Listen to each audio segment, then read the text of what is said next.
You're trying to learn English, or you have been learning for a while, but you still don't understand certain topics like conditionals or present perfect continuous or direct versus indirect speech. It could be anything. The best and the safest way to learn anything out there in this world, including English language, is by teaching it. So here's how to do that. You take a topic that you don't understand, for example, conditionals, and you take it one by one, right?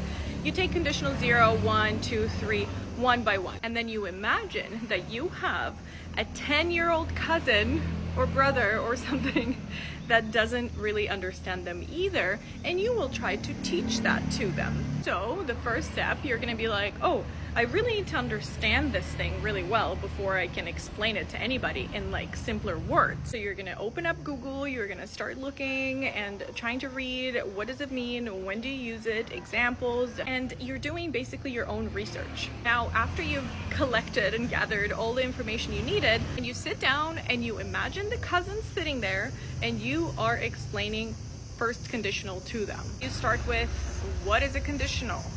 What is conditional first specifically? When it is used? Examples. What is the structure? What is the signal word for conditionals? When do we use them? Why do we need them? And everything else. And by the end of that lesson, you're gonna feel so much more confident in that conditional.